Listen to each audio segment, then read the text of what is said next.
Good afternoon. Thank you for joining us here today. My name is Lorena Rodriguez. I'm captain at Sheriff's Information Bureau. Today, Sheriff Robert Luna will provide an update on the Monterey Park mass shooting. The order of speakers today are Sheriff Robert Luna, representing the 1st District, Supervisor Hilda Solis, representing the 4th District, Supervisor Janice Hahn, District Attorney George Gascon, and closing, Monterey Park Police Chief Scott Weiss. Now it is my honor to present the Sheriff of Los Angeles County, Robert Luna. Thank you. Well, good afternoon, everybody. I'd like to thank you all for being here today. And I really want to thank everyone standing behind me for coming out to support us. You'll hear from some of them, but many of those you won't hear from have really been doing a great job of either offering assistance, giving assistance, but we're here today with some successes, and I think a lot of that is because of the partnerships that we have with the people behind us. So just to start off, our homicide investigators are still working very hard, as they were yesterday, through the night, and today. This is a very complex investigation. There's so many other things we don't know. But as I told you yesterday, when we started, or when we get more information, we'll be happy to bring it forth as we get it. And it's not only the Sheriff's Department that's working on this. We're still working very hard with our partners from the FBI, the ATF, the District Attorney's Office. The list goes on and on. So anyways, we have additional information that we're going to be sharing with you today. I think some of this information may have gotten out the last several hours, but I do regret to inform everybody that we did unfortunately have an 11th victim that passed away. So now we have a total of 11 victims that unfortunately have died as a result of this tragic incident. I also want to share the names of 3 victims in which, and this is the key, I'm sharing these because the next of kin notifications have been completed. That's number 1, Mai Hahn, female, 65 years of age. Lillian Lee, female, 63 years of age. And Alvaro Valentino, a male, 68 years of age. I'm going to pause there for a second. It's not so much because the siren's going by, but when you think of it, these are 3 people who aren't with us anymore, 3 families who will never be the same. And we have to remember that as we're talking about these, at the end of the day, it truly should be about the victims and their families, and the support and love, our prayers, our thoughts should be with all of them as we move forward. So as most of you are aware, last night we served a search warrant at the suspect's residence in the city of Hemet. As a result of the search warrant service, investigators recovered a few items of interest. And these are just, it's a summary, not everything we recovered. We recovered 1 .308 caliber rifle, numerous electronic devices such as cell phones, computers, etc. Items that lead us to believe the suspect was manufacturing homemade firearm suppressors. An unknown amount, I say unknown amount, and I'll explain that here, of .308 caliber and 9mm caliber ammunition. And the reason we say an unknown amount, they were in containers, and there are hundreds of rounds. We don't know exactly how many there were.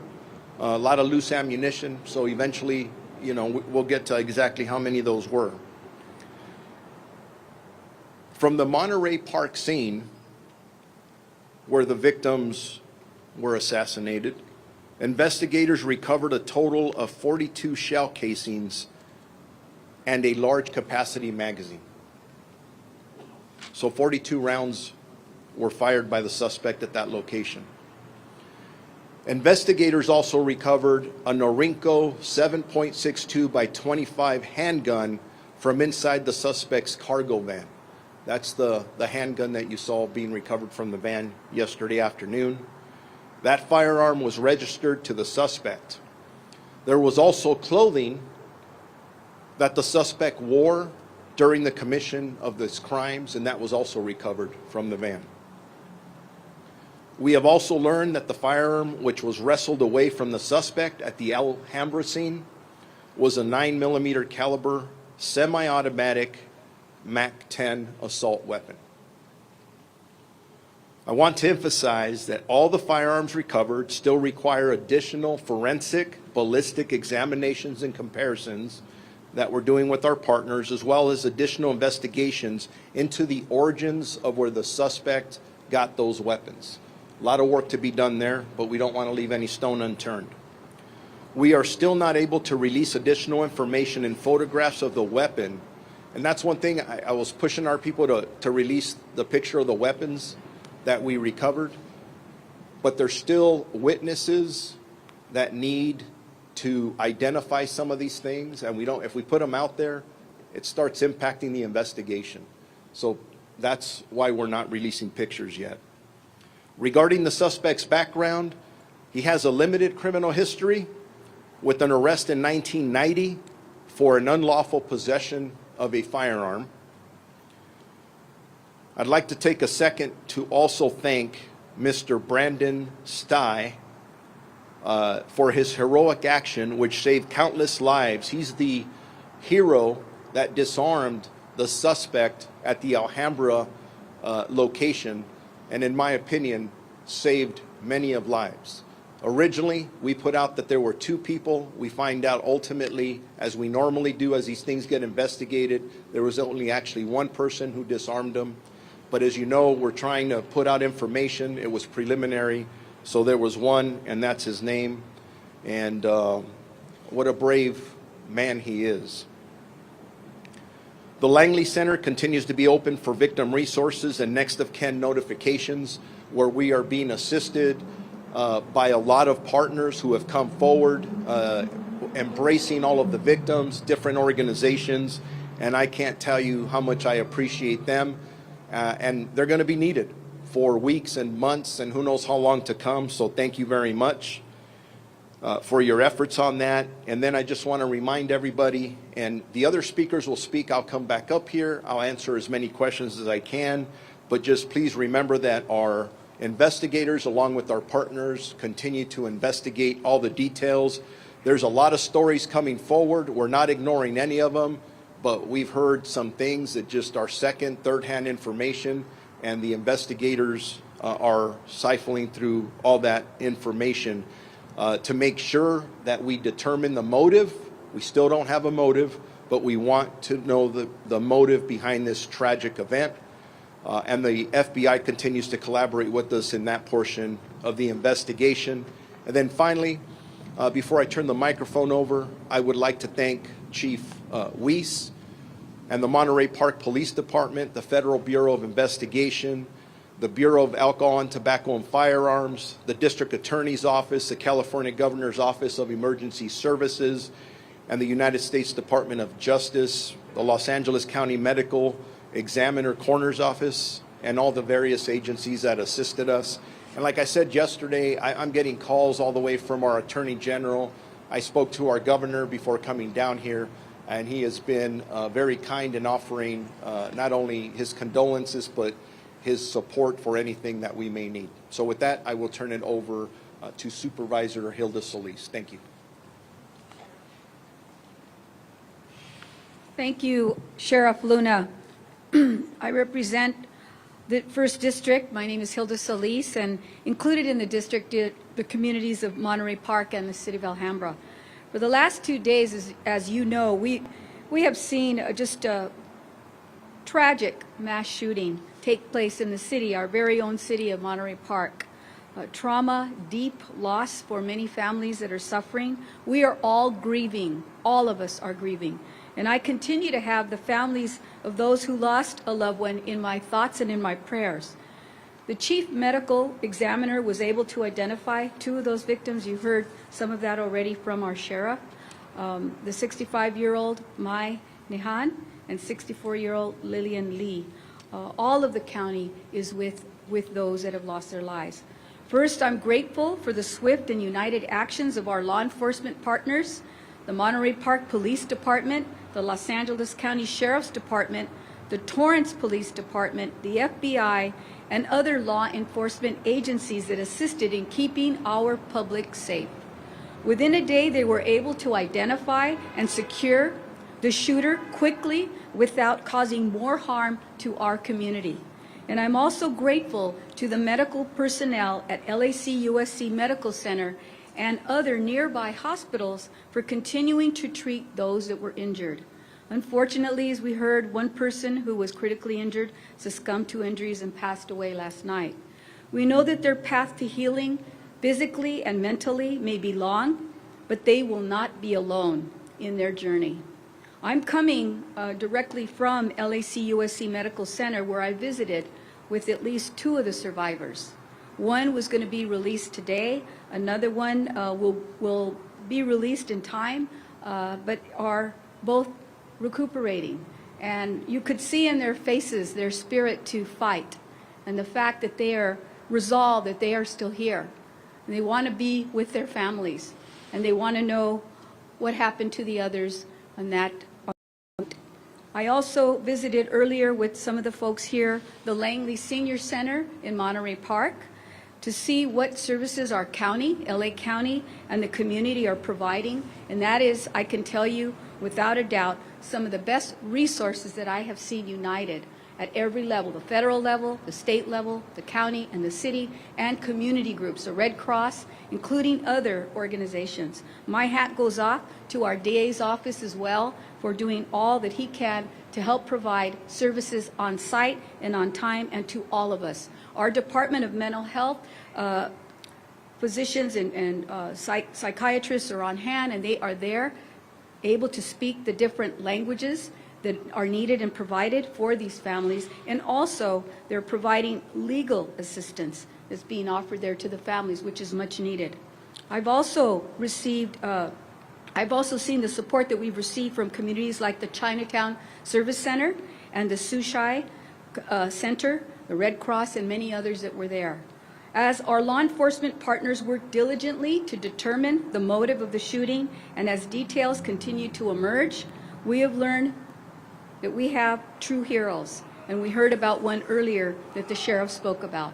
And I think that individual is a hero for all of us. Someone that put their own life at stake and actually prevented more deaths from occurring is a hero in my books.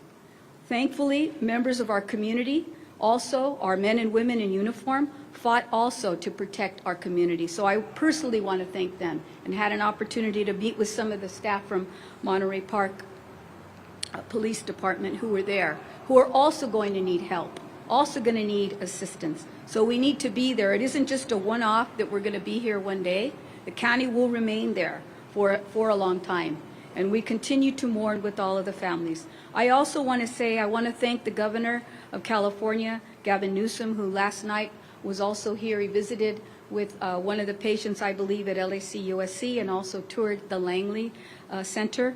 He also is in strong support of whatever resources we need.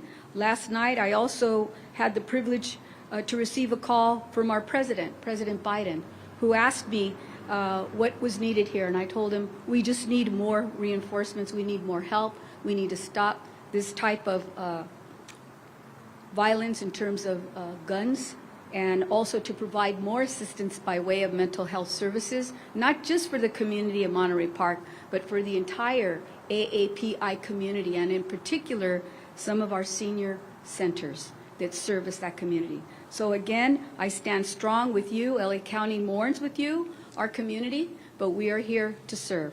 Thank you very much.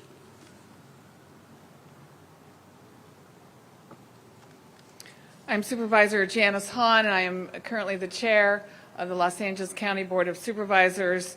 And I'm here today, of course, to provide support to my colleague, Supervisor Hilda Solis, who had this tragedy unfold in her district in Monterey Park. Sheriff Luna, you've been in this office for less than 2 months, and you already had to deal with the worst mass shooting in LA County's history.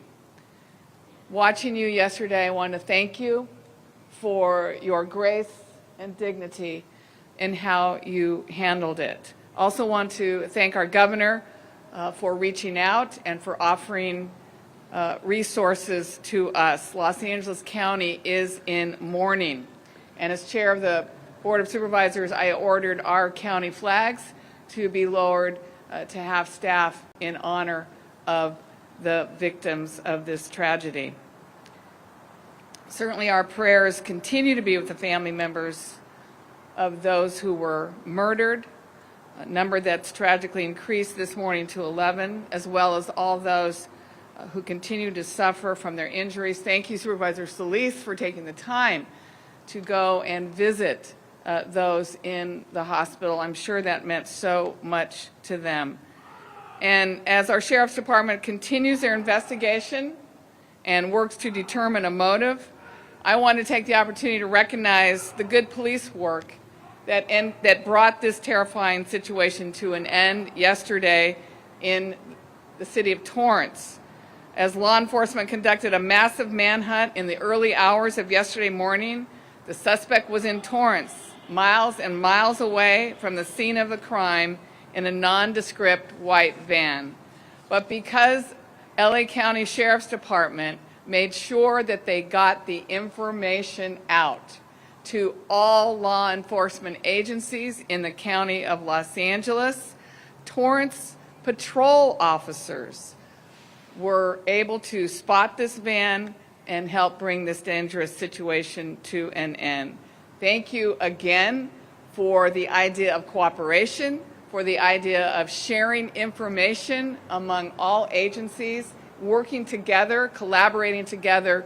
We were able to, in a timely manner, bring this to an end. Those in my district in Torrance, of course, were anxious knowing that this gunman was at large all day. There's a large Asian American community in Torrance, and no one at that point understood what the motive was. So I really wanted to thank the Torrance Police Department. I was with them yesterday. They did good police work. So thank you again to everyone who brought this situation to an end.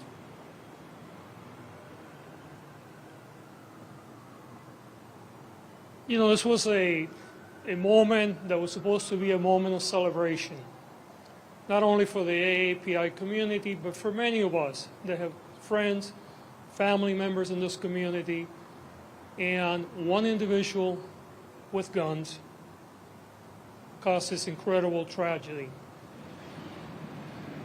And I think it's important that we reflect on what has occurred. I want to thank, first of all, the family of the Monterey Park community, the police department, mayor, city organizations, and others that were not only there immediately before many of us were able to get there, but they have continued to bear the brunt of the work. I think it's really a testament to the leadership in Monterey Park. I also want to thank our sheriff and the sheriff department and all the other both local and state and federal agencies that have worked together in order to make sure that we brought accountability to this case and that we stop a potential threat to our community so quickly, and our supervisor Solis, who has been there with us from the very beginning. You know, the role of my office is a complex one in these cases. Obviously, had there been an arrest, we would have been engaging in the issue of, you know, looking for a prosecution, but that not being the case here, we play other roles, and we were there from very early on, providing investigative support in order to make sure that if there were going to be a prosecution, that we would have the right information. We also provided legal assistance in order to make sure that search warrants were conducted appropriately. But more importantly, our role now is one of dealing with a recovery, and our victim services, our mass casualty impact team has been at Langley and in the Monterey Park area since yesterday. We have worked already with families trying to get them into services. and we will continue to do so for the weeks to come, and we'll continue to work with communities in order to deal with the grieving and ensuring that all the resources that are available in our community and even outside the community will come to bear. This will be a long haul for the victims' families, and the communities, and I want to make sure that we continue not only today, but for the weeks and months to come. We know that trauma, we know that the impact of trauma sometimes plays differently for each of us. Some of us have immediately the symptoms and deal with them. Others, it may be weeks or months. And it's important that we recognize that as a community, we'll continue to be there with you. Again, I want to thank all of our partners for this and to show our commitment that we will continue to work with everyone. Thank you.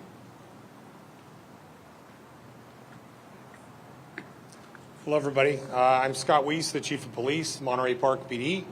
I want to start off by talking about the partnership. You've heard a lot of agencies listed today.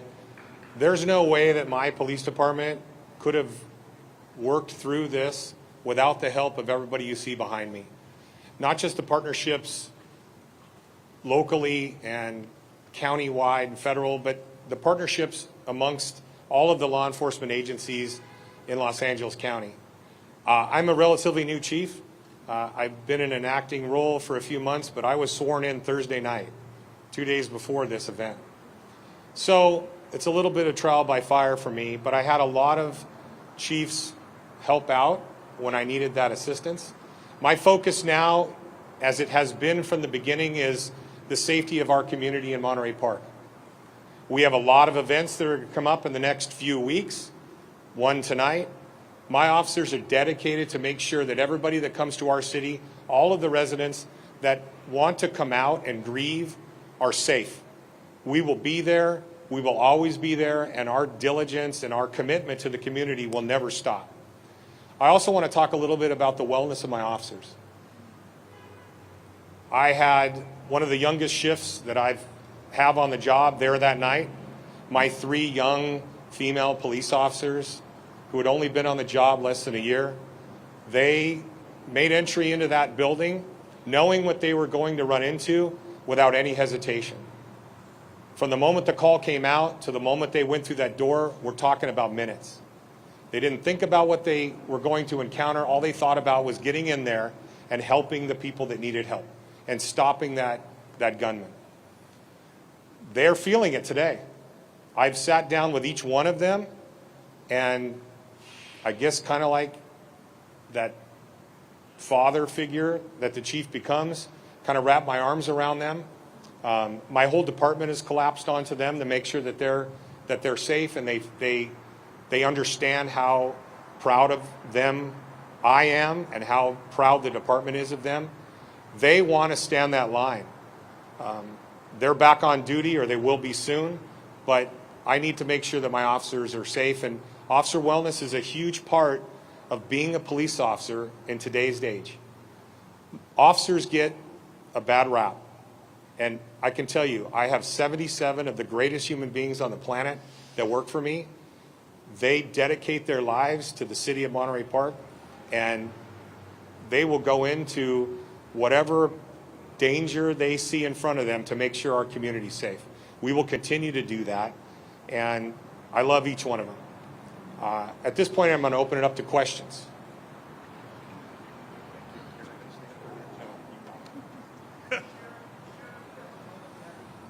No. The question is, do we have a motive yet? And we do not have a motive yet. We want to know as much as all of you. And we're working very hard to attain that. Yes, ma'am.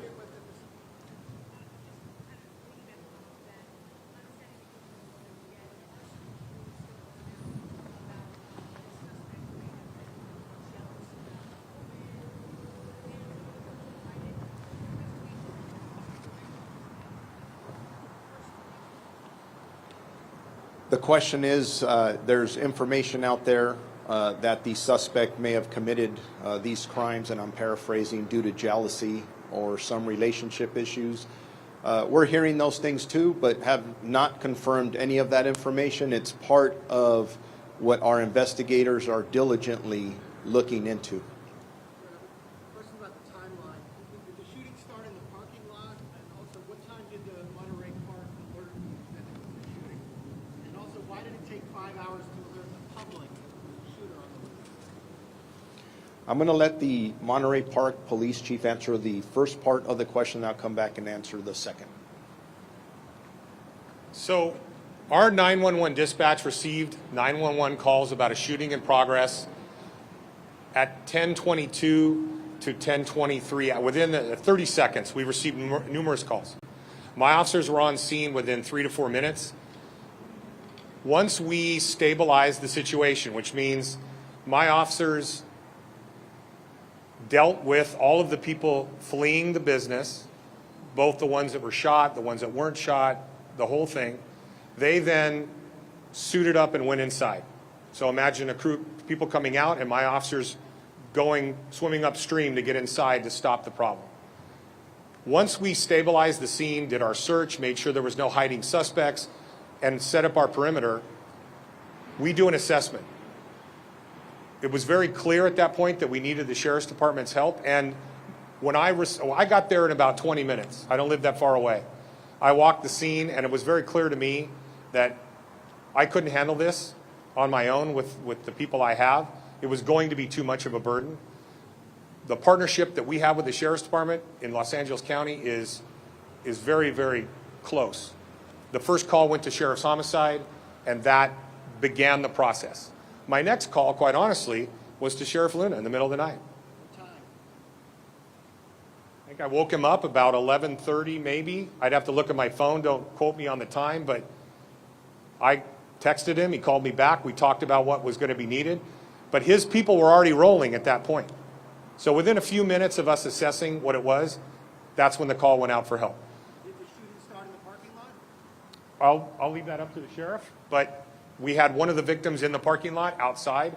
I don't know if that victim was shot prior to him going in or as he came out. I don't know.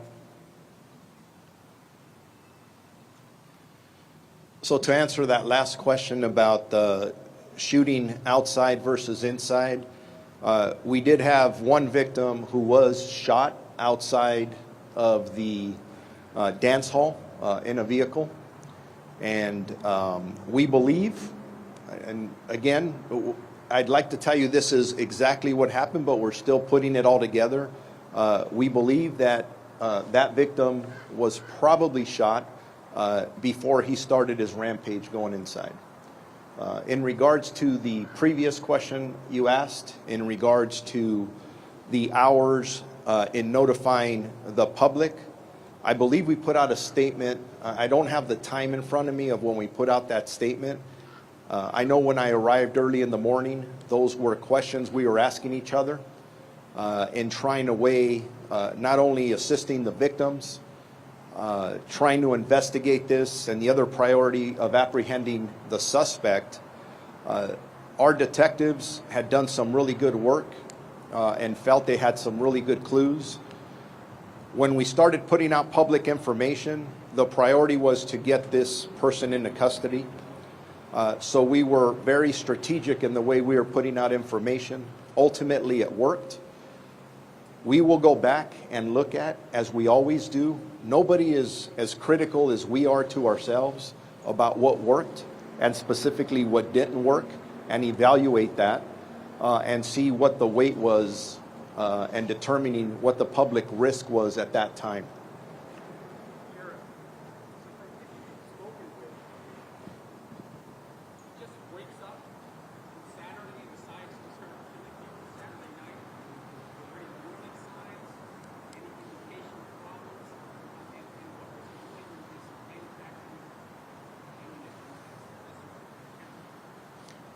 All excellent questions that we are going to be looking for answers on. What did he plan this? Was it the day of? Was it a week before? What drove a madman to do this? We don't know, but we intend to find out. And we're as curious as you are, because this is disturbing. I don't. How can you even come to reason that somebody would even think about doing something like this? It's horrendous.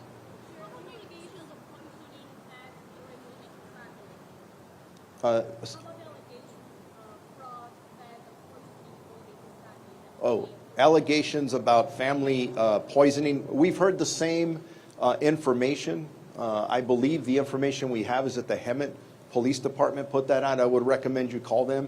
We don't have specific information, although the our investigators will be looking at all those factors to see if it contributed to the madness that occurred that day.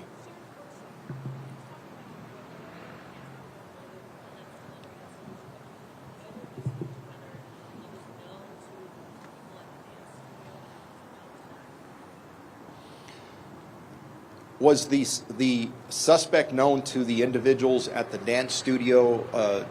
We're hearing that there were possible relationships there, but I'm not going to confirm that yet because that's part of everything that we're looking at. But we hear the same thing over and over, so obviously it has to be looked into and, more importantly, verified.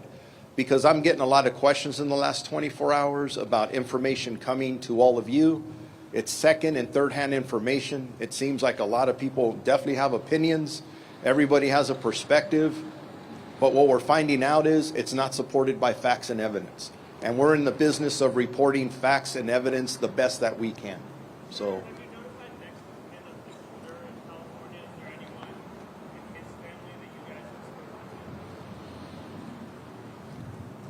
We're in the process of looking at all that.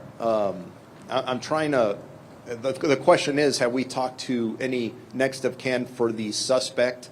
The information I had coming up here is I don't believe we have yet. It doesn't mean we're not going to. It's not on our list of things to do. But that's part of the process of finding out more about his background, whatever made him do something like this, and leading to the motive.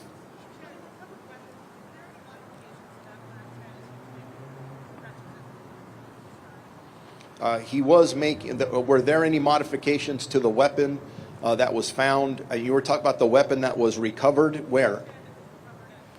So the MAC-10 that was recovered in Alhambra, there are some modifications to that, but as we're having it thoroughly examined, we're going to wait till we put that out. And please remember, I don't want to sit here and describe the weapon to a T. We have witnesses that still need to be interviewed. Part of the questions all of you are asking. We start putting out information in this format, that's not good for any of us. So I want to make sure. Were there modifications? I'm just going to leave it at yes. Yes, sir.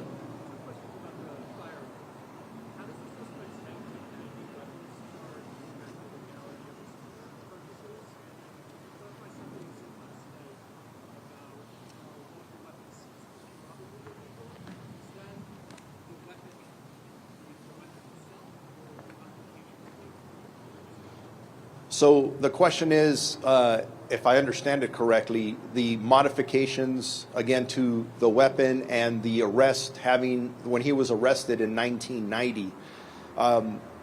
So that's exactly what we're analyzing with our partners at the ATF. Nobody does fire examinations like they do.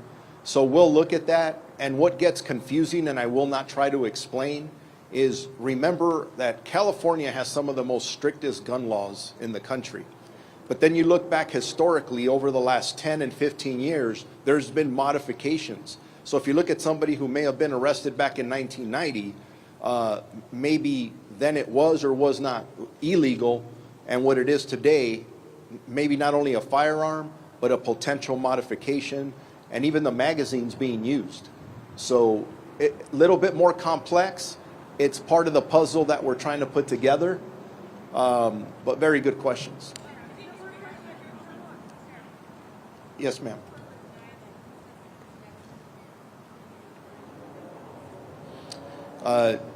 Confirm or deny that one of the victims is related to the suspect.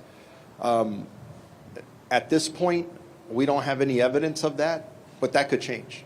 We don't know. And as we're getting information from the coroner's office, who is responsible for identifying and notifications to the next of kin, we'll continue to work with them. So thank you guys all very much for coming out. Appreciate you.